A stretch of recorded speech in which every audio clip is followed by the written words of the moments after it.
Eu quero só aproveitar para, nesse momento, apresentar o meu amigo, vou chamar o meu amigo pastor Eduardo Batista. Nós escolhemos um pastor à minha altura para fazer a semana de oração, né, pastor? Pastor Eduardo Batista, ele está trabalhando em Minas Gerais já há quantos anos, pastor? 8 anos, pastor. 8 anos como diretor do Ministério Jovem, ali da Associação Mineira Central. E ele tem uma agenda bem cheia, é bastante requisitado para pregar.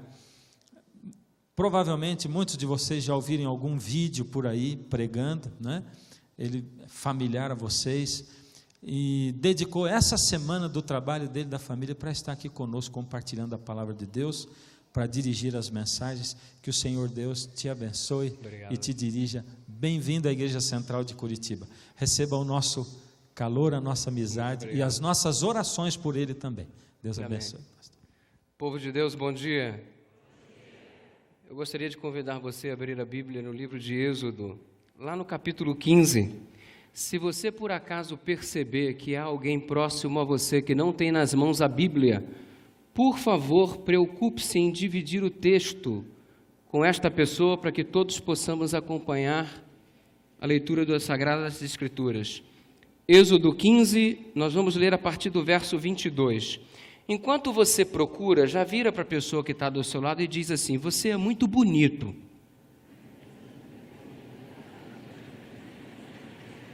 Aproveita, vai. Especialmente se de repente você está encalhado, tem alguém do teu lado aí, ó, olha a força que eu já estou te dando. Para a mesma pessoa, diga assim: mas eu sou mais.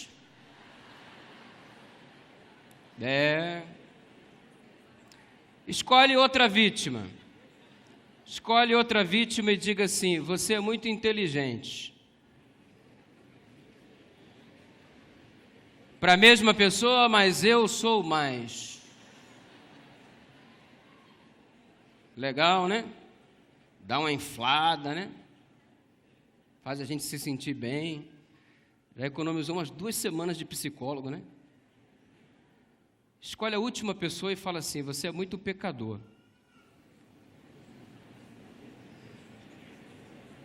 Para a mesma pessoa, mas eu sou muito mais. Pensou que ia se dar bem o tempo todo, né? Nós não estamos nos alegrando com o pecado, não. Mas aonde abundou o pecado,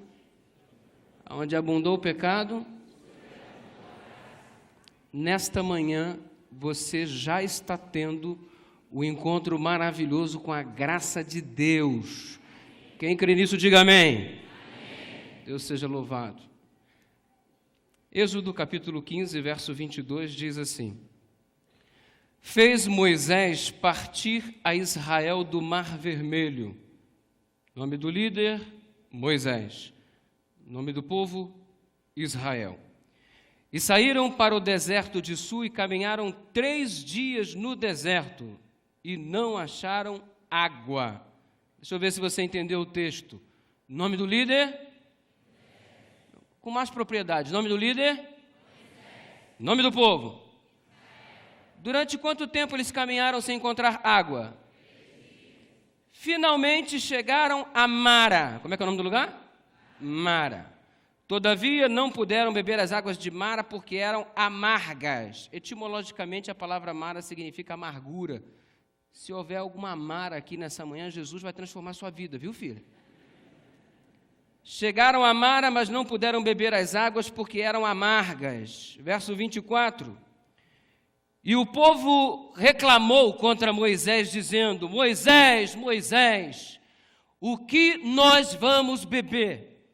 Aliás, diga-se de passagem que o povo reclamava de tudo. Você conhece alguém que só sabe reclamar? Não precisa olhar. É muito comum encontrarmos esse tipo de gente, reclama de tudo, e o povo de Israel era assim. Aliás, se Moisés levantava cedinho e ia buscar o maná, não, hoje eu levantei muito cedo, eu vou ser o primeiro a buscar o maná. Quando o povo chegava, olhava para Moisés: você é fominha, hein? Primeiro a pegar o maná, vou te falar, hein? Aí Moisés: nossa, ficou feio, né? No dia seguinte, Moisés levantou cedo da mesma forma, mas deve ter pensado, eu vou pegar o maná por último, porque o povo me chamou de fominha, aí Moisés vai por último. O povo olhou para ele, mas você é preguiçoso, hein? Se levanta cedo, é fominha. Se vai depois, é preguiçoso. Aí Moisés pegou o maná e foi comer um pouquinho afastado do pessoal. Nossa, Moisés é metido, né? Não se mistura com os pobres. Se Moisés apanhava o maná e ia comer perto do povo, nossa, Moisés é político, a quadrienal está se aproximando, ele quer ganhar votos. Não existia chance nenhuma de agradar esta gente. Eles eram murmuradores, eles reclamavam de tudo, de modo que Moisés provavelmente deve ter assumido um compromisso particular de não mais agradar o povo, mas simplesmente agradar a Deus.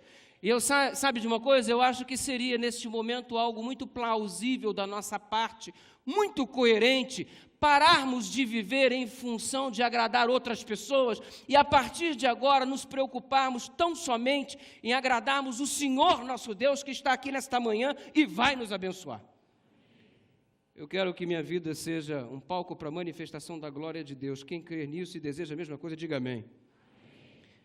Mas o povo reclamou, Moisés, o que é que nós vamos beber, Moisés? Verso 25. Então Moisés clamou ao Senhor e o Senhor lhe mostrou uma árvore.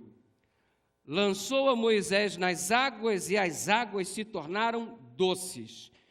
Deu-lhes ali estatutos e uma ordenação e ali os provou e disse: se ouvires atento à voz do Senhor teu Deus e fizeres o que é reto diante dos seus olhos e deres ouvidos aos teus mandamentos, guardares todos os seus estatutos, nenhuma enfermidade virá sobre ti das que enviei sobre os egípcios, pois eu sou o Senhor que te sara. Verso 27 e último. Então chegaram a Elim, onde havia 12 fontes de água e 70 palmeiras, e se acamparam junto das águas. Deixa eu ver se você entendeu a história.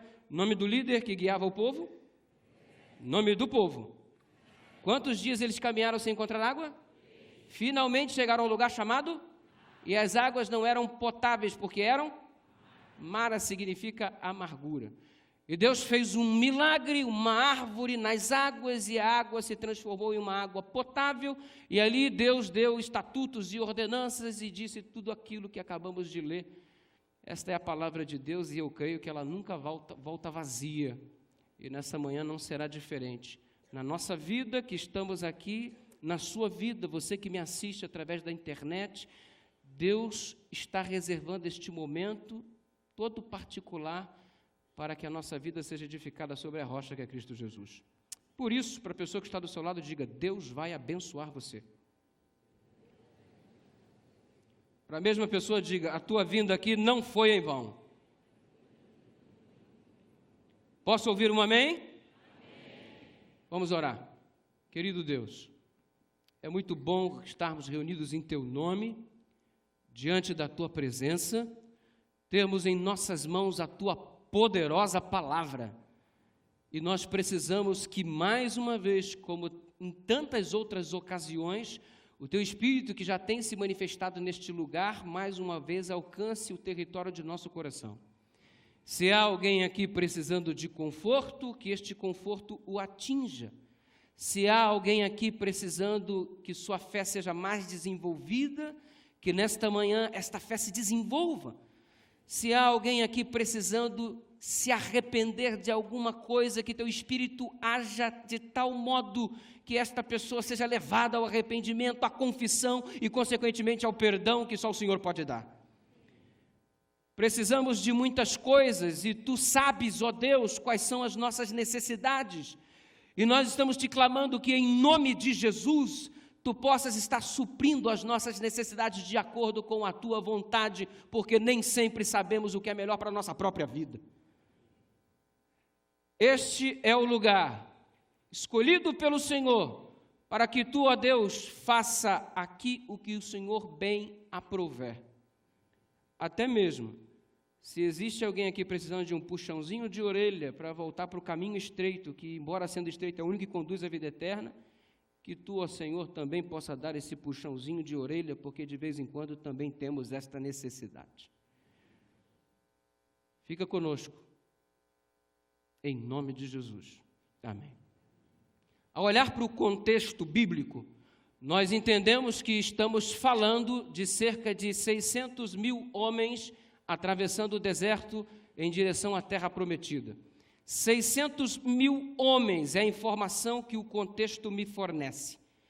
Só que o contexto, ao declarar 600 mil homens, não está levando em consideração mulheres, não está levando em consideração crianças, e muito menos jovens, que não aptos para a guerra, possuem a faixa etária dos 18 anos para baixo.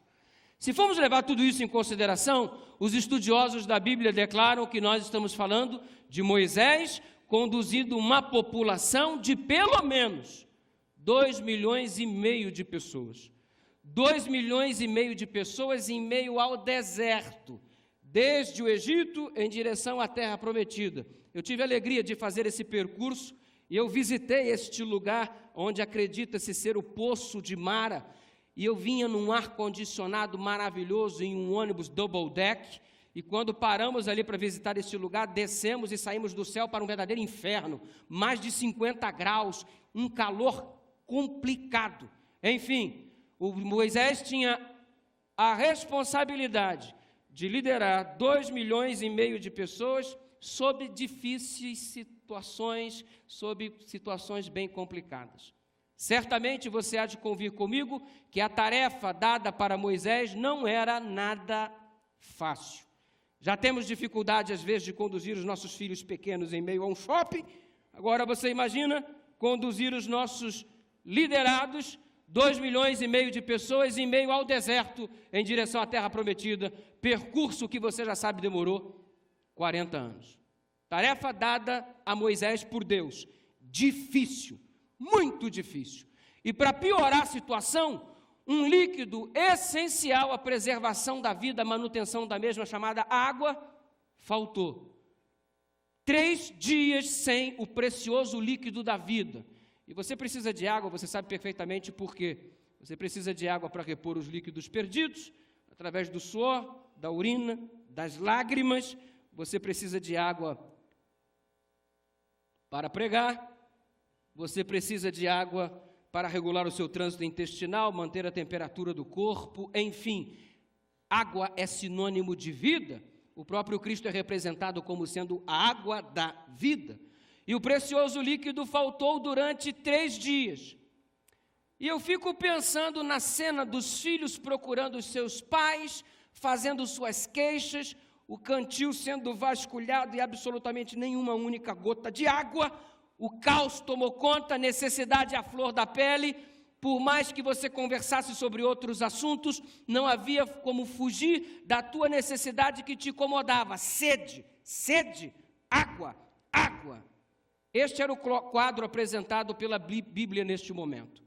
E diante disso, alguém chega a uma região que posteriormente foi denominada de Mara, e sem pedir orientação de ninguém, sem pedir conselho de ninguém, esta pessoa se dirige ao reservatório, já anunciando que havia encontrado a resposta, a solução. Nossas necessidades serão supridas, o nosso sofrimento vai chegar ao fim.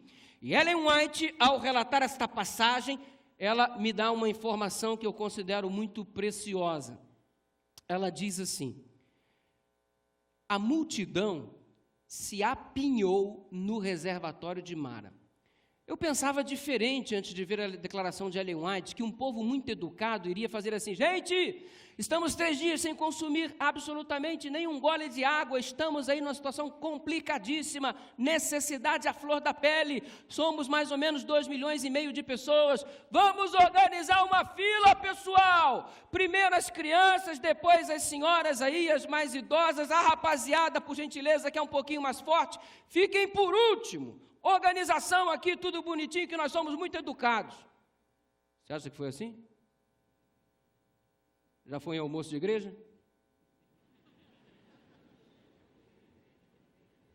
Já foi?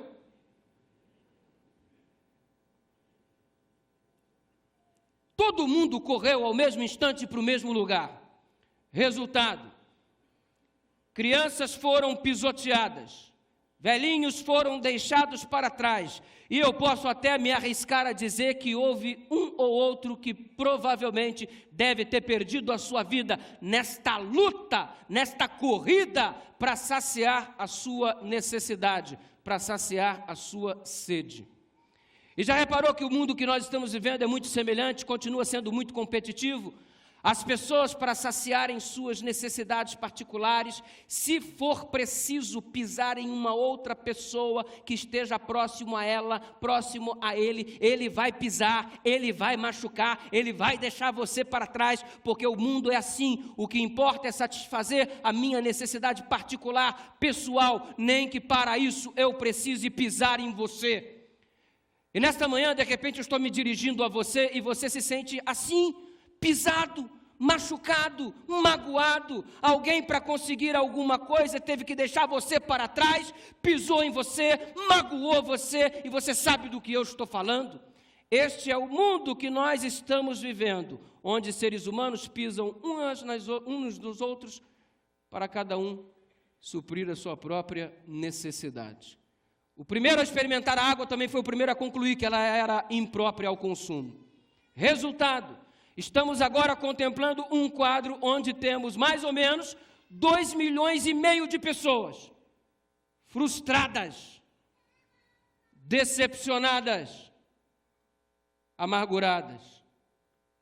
A água não era aquilo que elas imaginavam. A necessidade não foi suprida. Grupo de gente frustrado, decepcionado e amargurado.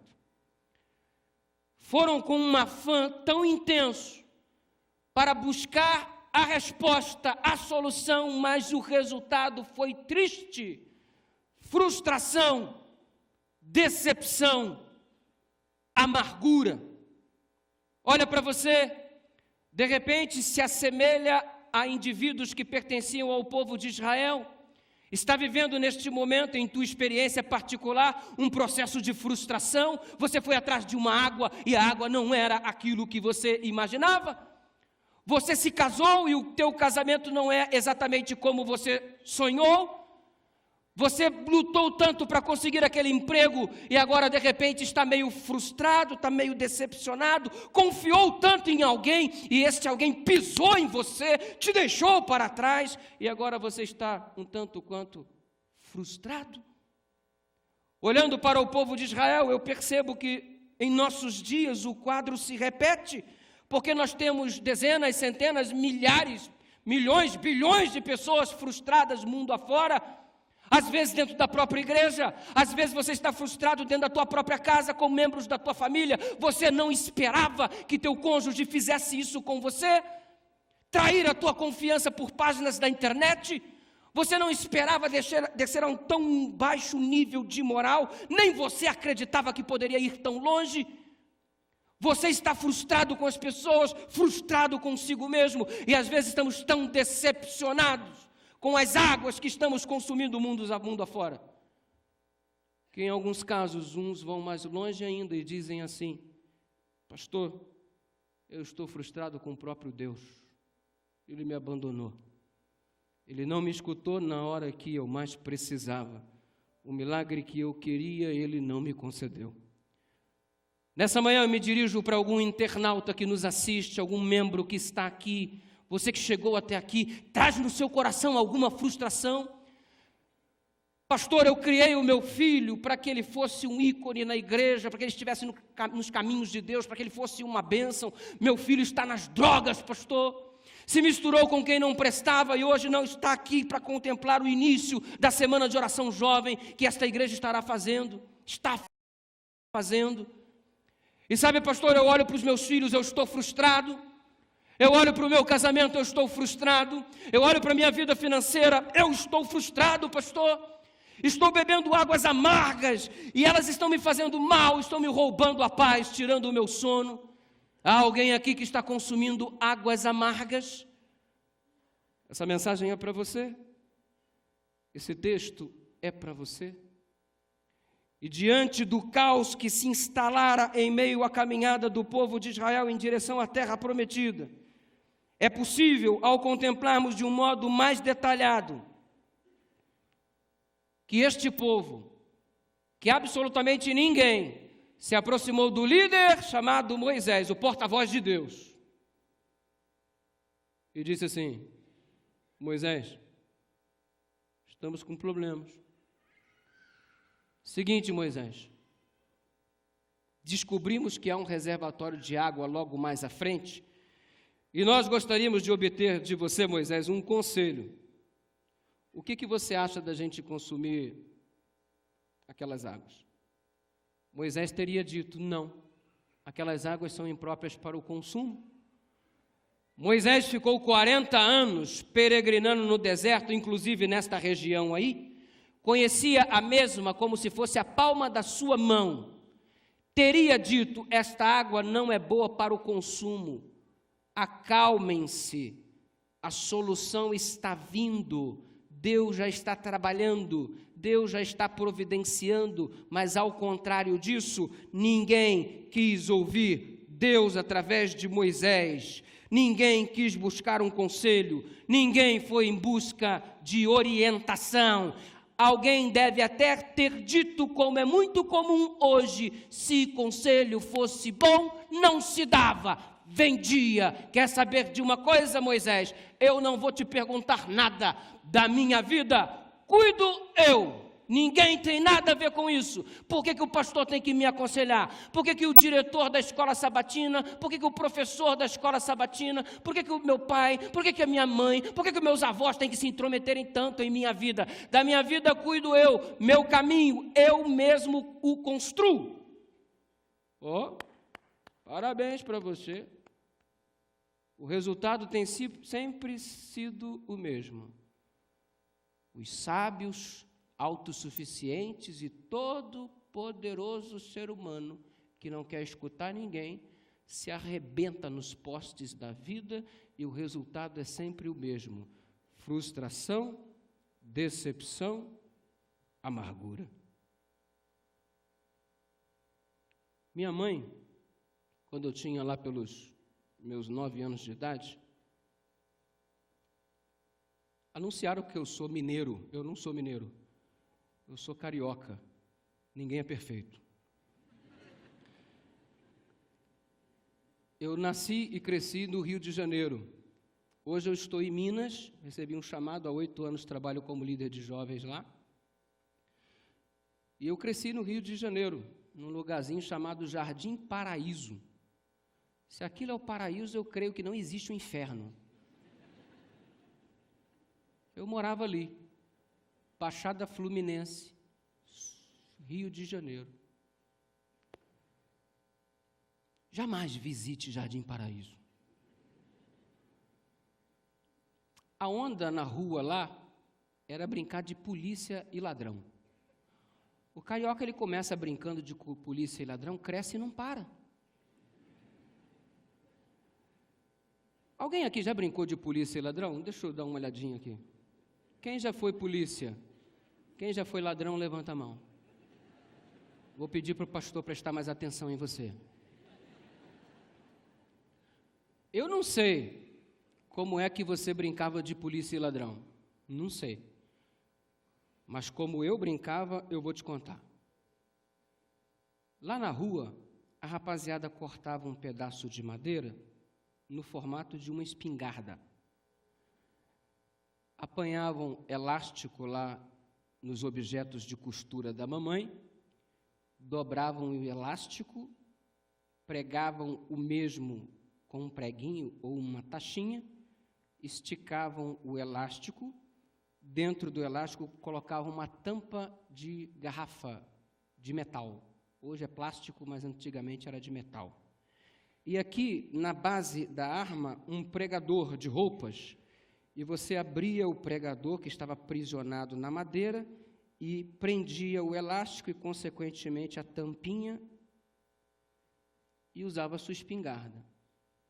Amigo, quando era apontado para você, apertava o pregador, liberando o elástico e ela enviava a tampinha de garrafa, ia numa velocidade espetacular. batia no nosso organismo e ficava aquela marca horrorosa. Em alguns casos até inchava, porque tinha os maus elementos que faziam usavam o elástico como sendo o elástico de soro, para ser mais rápido, mais veloz. Tinham outros maldosos que faziam a arma com 3 elásticos, 3 pregadores, e eram 3 tiros. Isso não era uma arma, isso era uma metralhadora, meu irmão.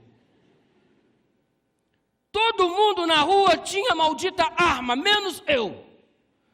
Tomava tiro de todo mundo. Chegava em casa todo baleado. Isso me aborrecia.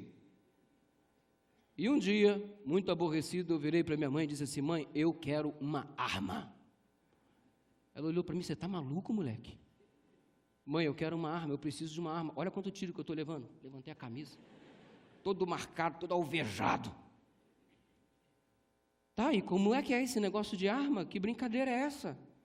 Eu expliquei para ela que eu tinha que pegar o elástico na máquina de costura lá dela, lá, madeira, cortar madeira e pegar o machado para cortar madeira. Para. Pegar o quê? Machado. Não.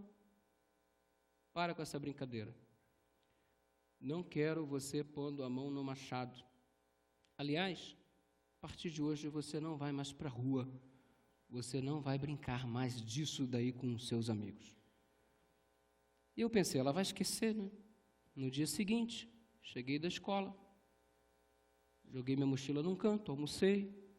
Ela já estava indo tirar o cochilo da tarde, que era usual para ela, e eu já estava saindo, e ela percebeu: vai para onde? Eu vou ali na rua. Fazer o quê? Vou brincar. De quê? Polícia, ladrão? Não. Volta. Eu voltei. Ela trancou a porta. Foi dormir para garantir que eu não saísse. Enquanto ela tirava o cochilo dela, eu já havia observado onde ela havia escondido a chave. Fui até a porta, pus a chave, rodei a mesma, peguei na maçaneta, mas porta de pobre é o inferno. Quando eu puxei, acordei a minha mãe. Olhei para ela, continuava dormindo, fiquei feliz da vida, fui lá nos fundos do quintal, onde tinha um armário de ferro vermelho, já havia catado o elástico, já estava com a madeira, finalmente peguei o machado, que ela havia dito, para não apanhar. Encostei o machado no chão, o pedaço de madeira no chão, apoiei junto ao tórax e comecei a cortar madeira, com uma inabilidade terrível. Mas enquanto eu estava cortando a madeira, também estava preocupado se minha mãe iria, porventura, aparecer. E enquanto eu cortava, eu também olhava para ver se ela estava vindo. E óbvio, teve uma hora que o machado não pegou na madeira, pegou no meu dedo indicador esquerdo. A pontinha do meu dedo ficou balançando. E eu disse assim: tenho que resolver isso antes que a Dona Maria acorde. Solução? Empurrei a tampa da caixa d'água, peguei um balde, pus o dedo dentro. Vai estancar. Daqui a pouco o balde estava tomado por sangue, minha mão da mesma forma, e eu desesperei e, escondido atrás da caixa d'água, comecei a gritar por socorro. Minha mãe acorda assustada, sabia que era a minha voz, mas não sabia a origem da voz. Procura, finalmente me encontra atrás da caixa d'água, quase desmaiado. Ela, como fez medicina em Harvard da Paraíba, rasgou a barra do vestido, pegou o pedaço de tecido, correu na cozinha e pegou pó de café. Minha mãe não era adventista, senão teria pego cevada. Jogou pó de café no meu dedo, enrolou, virou para mim e disse: filho, isso vai se resolver da seguinte forma: ponha o seu dedo para o alto. E eu passei a tarde inteira parecendo a Estátua da Liberdade. No final do dia, eu já estava encostado na parede, porque não aguentei sustentar o braço por tanto tempo. Ela me chamou no cantinho, foi desenrolando, foi limpando, limpando.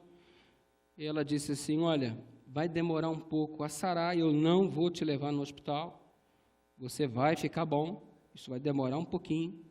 Mas o que foi mesmo que eu havia dito para você? Não, que não era para me sair. Não, que mais? Não, que não era para... Que mais? Que não era para pegar no machado. Ah, você pegou. Peguei. Então é o seguinte, você me desobedeceu. É. Então você gosta de apanhar. Não gosto. Gosta sim. Porque o único modo que eu vejo é que você gosta de apanhar. E eu sou sua mãe e eu vou dar para você o que você gosta. Mas como assim? Espera aí. Foi lá dentro e pegou o cinturão. E me deu-lhe uma coça, meu irmão, que doeu mais do que a machadada. Enquanto ela batia nas minhas pernas, eu ia pulando. Ela dizia, isso é para você aprender a me obedecer. Inventou até uma música, eu nem sabia que ela era compositora.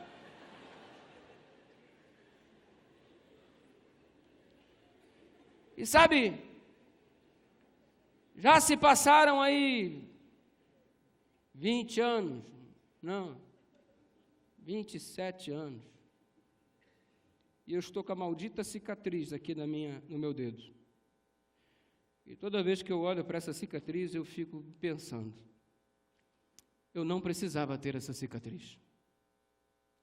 Não precisava ter chorado como chorei. Não precisava ter apanhado como apanhei. Não precisava ter derramado as lágrimas que derramei se eu tivesse escutado a Dona Maria. Mas não, eu me achava mais esperto do que ela. Quem é a minha mãezinha para falar alguma coisa para mim, tadinha? Não tem muita cultura, não tem muito para oferecer humanamente falando. Quem é ela para dizer o que eu devo fazer ou deixar de fazer? Da minha vida cuido eu, e do auge da minha autossuficiência, do auge da minha pedância e arrogância, eu não preciso escutar ninguém. Talvez eu esteja falando para alguém aqui que se sentindo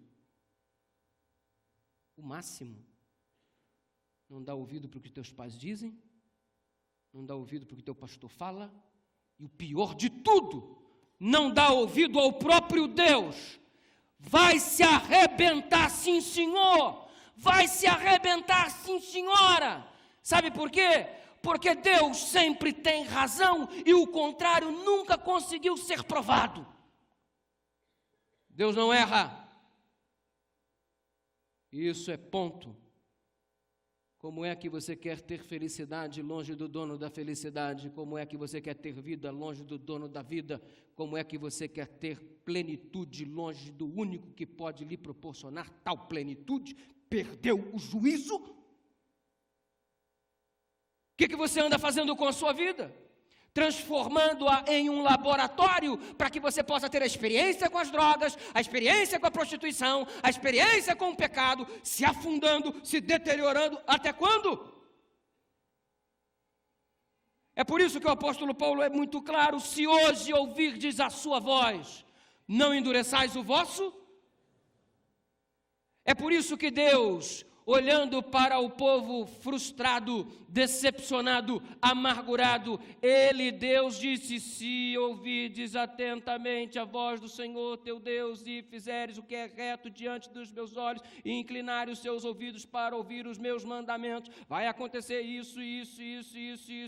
Do contrário, vai ser frustrado, decepcionado e amargurado. A gente tem muito mania de colocar o diabo, pastor, o diabo. Eu recebi um jovem essa semana, pastor, adulterei, traí a minha esposa, meu casamento, ela quer se divorciar, pastor, Satanás acabou comigo. Para! O diabo tem o seu reino de destruição, mas quem passou o cartão de crédito lá no motel para ir com a mulher foi você, meu irmão. Então não outorgue ao inimigo a culpa que lhe pertence. Se foi homem para fazer, seja homem para assumir. E ficamos aí com uma bengala, uma desculpa na igreja, o diabo fez isso, o diabo fez aquilo. Assuma suas responsabilidades diante de Deus. Você não deu ouvidos e por isso está bebendo água amarga. Já sofremos por conta da existência natural do pecado. Mas há muita água amarga que nós não precisaríamos beber se tão somente fizéssemos boas escolhas. Todo mundo está te dizendo que essa companhia aí vai te destruir. Mas você acha que teus colegas são legais demais e o teu pai não sabe o que está dizendo. Todo mundo está te dizendo que você está na beira do precipício, mas você é esperto demais. Absolutamente ninguém procurou Moisés para pedir um conselho. Moisés, o que você acha da gente beber aquela água ali? Ninguém. Como é que você tem a coragem de tomar decisões tão importantes na sua vida sem primeiro buscar a orientação de Deus? E eu tenho uma notícia que talvez você não goste muito. Deus fala muito para a gente através das pessoas que nos amam. Isso significa que Deus fala muito para você através dos teus pais. Deus fala muito a você através do teu pastor. Deus fala muito a você através desta igreja, de todo homem que sobe aqui, de toda mulher que, colocado nas mãos de Deus, se torna um porta-voz divino para a tua vida. Desce do altar que você construiu para você mesmo. Para de ser orgulhoso, prepotente, arrogante. Todas as nações que abraçaram tais características caíram, ruíram por terra. Babilônia, do alto de sua arrogância, ruiu. Todas as nações, os edomitas, ruíram. E quando você olha para o cenário bíblico, o motivo foi sempre o mesmo: orgulho, presunção. Baixa a tua bola, meu jovem. Escuta o que Deus quer te dizer, porque o que Ele tem que falar são palavras de vida, são palavras de salvação. Você vai sofrer um pouco neste mundo, porque é natural a todo aquele que quer servir a Deus também. Mas por Cristo vale muito a pena, porque nós vamos atravessar o deserto e chegar à terra prometida em nome de Jesus. Moisés, socorro, Moisés, bebemos águas amargas. É o jovem de Moisés, vacilei, Moisés, foi mal, Moisés. Ora ao Senhor, Moisés. Moisés foi conversar com Deus. E sabe o que é lindo? Deus tem sempre um jeito para a nossa vida. Eu não sei por quanto tempo você está bebendo água amarga. E eu disse para você no início que você não veio aqui em vão. Talvez a partir de agora, talvez não, eu creio que a partir de agora será o início para um processo de transformarmos esta água amarga em bênção. Só depende de você. Conversaram com Moisés e Deus deu uma solução: apanha um madeiro, jogue sobre as águas e as águas se transformarão em águas saudáveis. Madeiro, solução para amargura, decepção e frustração. O madeiro. Aí você olha para o Velho Testamento, o madeiro. Você olha para o Novo Testamento, o madeiro. O madeiro foi a solução no Velho Testamento. O madeiro continua sendo a solução no Novo Testamento. Só que agora esse madeiro se manifesta em forma de cruz. Lá, o Senhor Jesus garantiu que todas as tuas frustrações, decepções e amarguras seriam sanadas pelo sacrifício dele. Basta crer, basta se apropriar. Quando eu comecei meu ministério, foi no ano de 1998, meu primeiro ano como pastor. Eu comecei lá no Rio de Janeiro. Eu fui pastor auxiliar da Igreja Central do Rio de Janeiro, mas a minha função essencialmente era cuidar dos grupos que a igreja mantinha. Hoje esses grupos já se tornaram em igrejas maiores e independentes da própria Igreja Central. Mas, na ocasião, eu tomava conta de um destes grupos que chamava-se o Grupinho da Saúde, no Morro da Providência, primeira favela do Rio de Janeiro. Eu fui lá e para você ter acesso à igreja, você tinha que ter uma autorização do tráfico, de modo que o irmão descia e nos acompanhava para fazermos as visitas e termos acesso e tudo mais, e somente acompanhado de um morador, no caso de um irmão da igreja, o acesso era facilitado. Era uma espécie de green card. Você tinha que pegar o green card para ter acesso lá na favela. Eu me recordo que uma vez eu fui fazer uma visita lá, e era um dia muito chuvoso, e eu vinha com o meu guarda-chuva preto. A irmã da igreja que me acompanhava estava ao meu lado, ela no guarda-chuva dela, eu no meu guarda-chuva. Daqui a pouco houve uma estiagem, eu fechei o guarda-chuva, pus para baixo e continuamos subindo o beco. No final do mesmo tinha um largo onde os traficantes se encontravam, e quando eles olharam para mim, e todos eles consumindo drogas, eles olharam e não viram nas minhas mãos um guarda-chuva. Eles viram um objeto preto e, no entendimento dele, tratava-se de uma arma. Eu nunca vi tanta metralhadora em cima de mim. Fui cercado por elas enquanto a irmã gritava: não mata o meu pastor, não! Eu nunca fiquei tão feliz em ser pastor. E aí expliquei tudo, tivemos acesso, lugar complicadinho. Estávamos fazendo uma santa ceia lá na igrejinha, e enquanto os irmãos faziam lava-pés, alguém estava sendo esfaqueado em frente à igreja por dívida junto ao tráfico de drogas. A posição da igrejinha era privilegiada, porque ficava do lado da boca de fumo. E os irmãos ali tinham muito constrangimento, muita dificuldade para assistirem às reuniões à noite. E quando eu, pela primeira vez, falei assim: irmãos, vamos fazer uma semana de oração? Aqui não, pastor. Semana de oração aqui não, porque à noite é complicado. Eu fui insistindo, eles não, eu fui insistindo, eles não, até que finalmente, vamos lá, pela fé. Conseguimos realizar uma semana de oração, semana esta que tinha até então sido muito tranquila. Preguei normalmente, todos os dias, os irmãos foram chegando à medida em que a semana de oração fora sendo desenvolvida com uma certa tranquilidade, e eles assistiam, mas nenhuma visita, um grupinho pequeno, de aproximadamente 30 pessoas. Mas quando chegamos na sexta noite, véspera do encerramento da semana de oração, recebemos a nossa primeira visita. Um rapaz que entrou meio desajeitado, cabelo todo embaralhado, ao redor das narinas, em sua barba era muito perceptível, tudo sujo com um pó branco. Eu pensei assim: quem será essa figura? Pregando estava, pregando continuei. Eu não sabia de quem se tratava, mas os irmãos sabiam. Porque os irmãos começaram a regalar os olhos e cutucar um ao outro.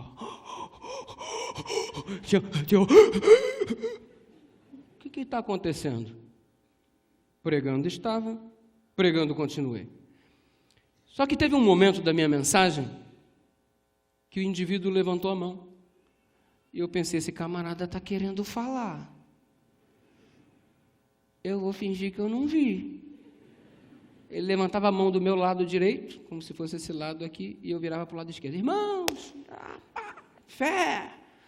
Quando eu percebia que ele baixava o braço, eu voltava para cá, porque eu não posso fazer acepção de pessoas, e pregava para o lado de cá também. Aí levantava a mão de novo, eu: opa, irmãos! Tá. Ele baixava, eu voltava. Aí ele: opa! Culto todo assim. Já estava encerrando a mensagem quando ele se aborreceu. Ficou em pé e levantou as duas mãos. Aê! Vai deixar eu falar, não?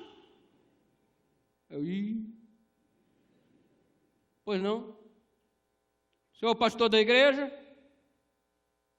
Sou sim. Ô pastor, é o seguinte, eu vim aqui porque eu não aguento mais matar ninguém. Eu vim aqui, pastor, porque eu não aguento mais roubar. E os irmãos? Eu vim aqui para saber se tem jeito para mim. Tem jeito, pastor? Sim ou não? Sim. Quem crê que tem jeito, diga amém. Amém. Falei, tem jeito. Ele virou para mim e disse assim, é o poder de Deus na minha vida, né, pastor? Que vai me dar jeito, né? Eu falei, é sim, você tem razão, o poder de Deus atuando na tua vida vai transformar você. Sim ou não? Sim. Quem crê nisso, diga amém. Amém. E eu espero que você não passe por aquela porta sem o poder de Deus atuando na tua vida. Pastor, o senhor ora por mim? Eu, claro. E ele correu no pequeno corredor, se ajoelhou nos meus pés. Eu pedi à congregação que se ajoelhasse, eu também me ajoelhei e eu orei por ele. Ao terminar a oração, ele virou para mim e disse assim, pastor, eu queria conversar com o senhor no final do culto. Eu, tá bom, senta aqui que eu vou despedir da igreja e já volto para falar contigo. E aí eu fui lá, me despedi da igreja, os irmãos iam passando, pastor, estamos orando pelo senhor, tá? Tá bom.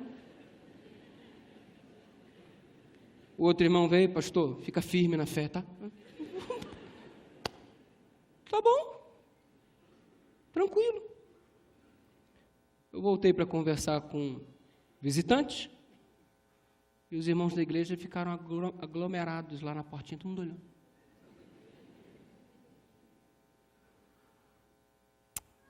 E ele virou para mim e disse assim, ô pastor, o senhor não disse que tem jeito para mim? Eu falei, tem, disse. O senhor não disse que é o poder de Deus na minha vida? Sim, é o poder de Deus na sua vida. O senhor não orou para que o poder de Deus viesse sobre mim? Sim, orei. Pois é, pastor, o senhor orou e eu não senti poder de Deus nenhum. O senhor está mentindo para mim? Eu falei, claro que não. Pastor, é o seguinte, eu não vim aqui à toa, não. Deixa eu te mostrar uma coisa. Ele estava com a pochete do ombro direito, cruzando o tórax aqui embaixo do braço esquerdo. Ele abriu a pochete e me mostrou uma pistola. Pastor, o senhor não está mentindo, né? Eu não. Eu quero que o senhor ore por mim novamente. Pastor, se eu não sentir o poder de Deus, eu vou encher tua cara de tiro.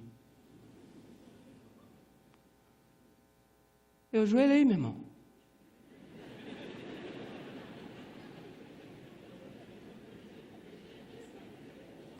Comecei a orar.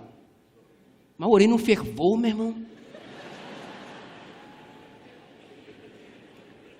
Naquela hora eu virei um assembleano pentecostal, botei a mão. Estou clamando. Não sei se eu clamava por ele ou por minha vida. No meio da oração, o zíper da pochete fez assim, zip.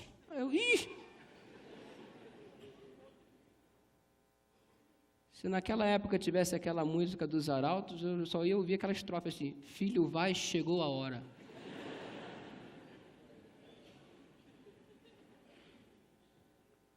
Aí terminei de orar, e a coragem para abrir os olhos. Foi um de cada vez.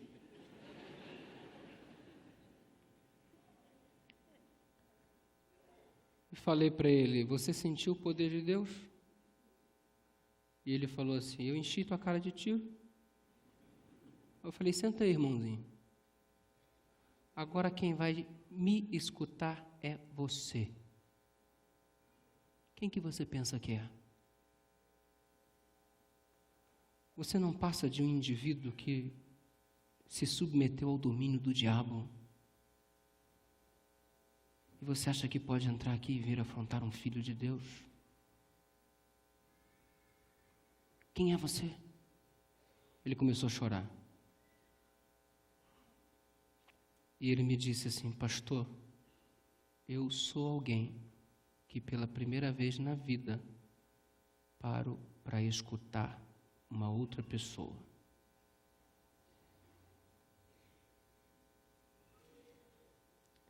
Uma semana depois, ele foi assassinado por dívida junto ao tráfico de drogas. Uma alma frustrada, decepcionada, amargurado. Um indivíduo que nunca parou para escutar o conselho daqueles que lhe amavam. Mas Deus deu para ele a oportunidade que ele precisava. Eu não sei qual é a tua frustração, não sei qual é a tua decepção, não sei qual é a tua amargura. Eu não sei que água amarga você anda consumindo aí na estrada da sua vida, eu não sei. Mas Deus não te colocou aqui nessa manhã e Deus não colocou você plugado através da internet à toa. Porque quando eu olho para a história do povo de Israel, eu vejo a solução de Deus. Através do madeiro, ele transformou a água amarga em bênção. O que era motivo de frustração, decepção e amargura, tornou-se motivo para honrar e glorificar o nome de Deus. Um milagre aconteceu. De repente você chegou aqui nessa manhã trazendo um monte de frustração, um monte de amargura, um monte de decepção, por inúmeros motivos, de repente por tua própria culpa, porque fez escolhas erradas e não quis escutar ninguém, não interessa.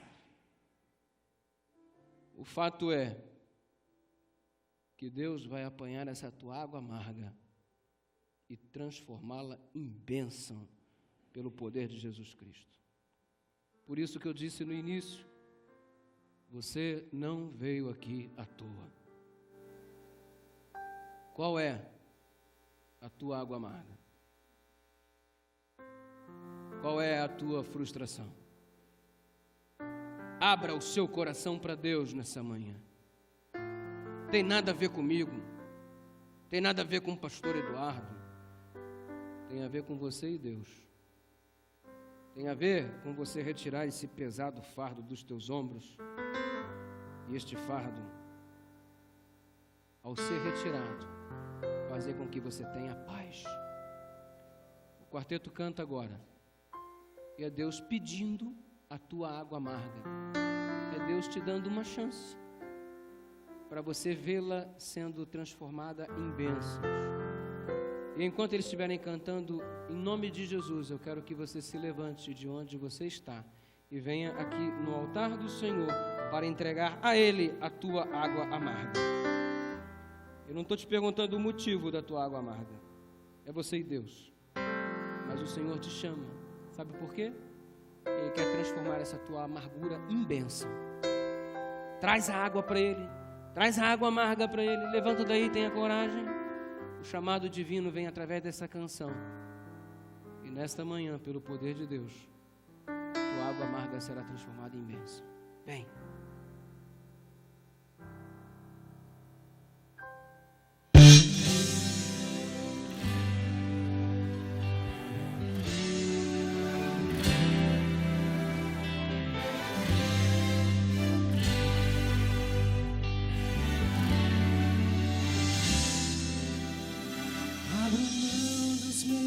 Projetos e da vida que busquei, abro mão dos bens terrenos para ser filho de um rei, para ser forte na fraqueza, para ser luz na escuridão, para dar a outra face, espalhando o perdão. Abro mão da minha culpa para receber a paz e viver com esperança, avançando sempre mais no caminho de espinhos, onde carregado sou pela mão de quem me ama, pelo Deus que me salvou. Sigo em meu sonho, verei o meu Senhor. Fui salvo por sua graça, estou seguro em seu amor. O meu meu passado já ficou para trás. Há um céu à minha espera, posso crer, Senhor.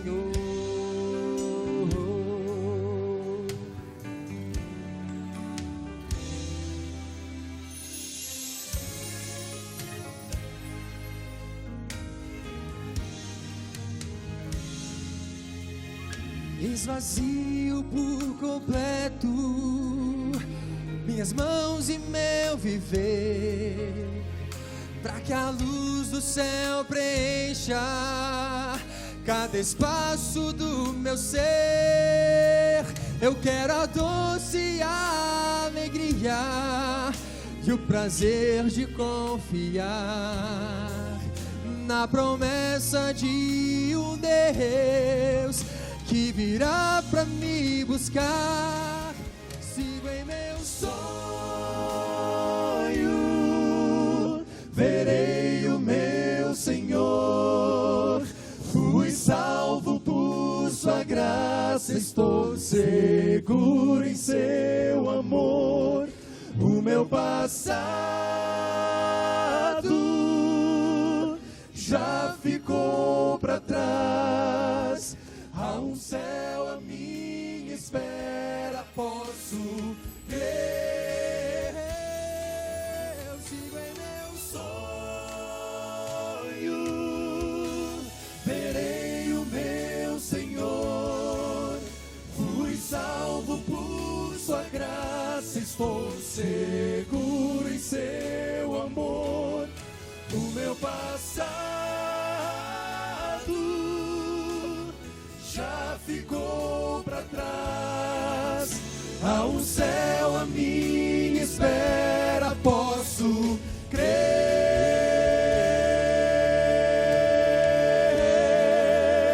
Verei o meu Senhor.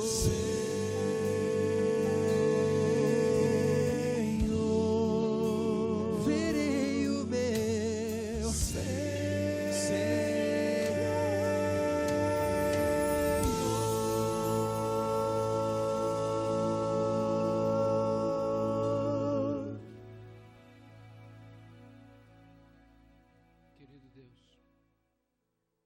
Querido Deus,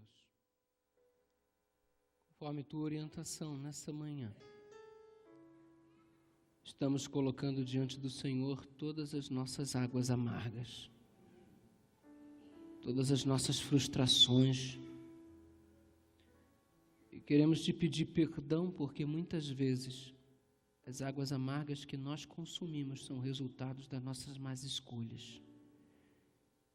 E escolhemos mal porque não demos orientação, não demos ouvido à orientação da Tua Palavra, das pessoas que o Senhor usou para nos colocar na direção correta.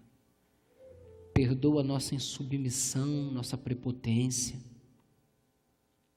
Nós descemos do nosso salto, do nosso altar, e descemos até os Teus pés, e te suplicamos agora, que toda a nossa amargura se transforme em bênção pelo poder da cruz de Cristo. Faz esse milagre na nossa vida, por favor. Estamos começando hoje uma semana de oração. Esse povo é tão ocupado, Senhor. É tanta atividade, escola, trabalho. Vai ser uma luta de repente estar aqui presente, mas de um jeito ou de outro, permita, Senhor, que tenhamos uma semana muito especial neste lugar. Não é especial porque sou eu que estou pregando, aliás, quem sou eu? Especial porque o Senhor reservou este momento, este período, para derramar sobre a Tua igreja, quem sabe, algo extraordinário. Nos abençoe. E que ao vermos a nossa água amarga sendo transformada em bênção, que possamos mostrar para todos a eficácia da tua intervenção em nossa vida. Queremos te pedir um favorzinho agora, em nome de Jesus. Coloca o nosso nome no livro da vida. Essa é a maior bênção que queremos. Em nome de Cristo, amém.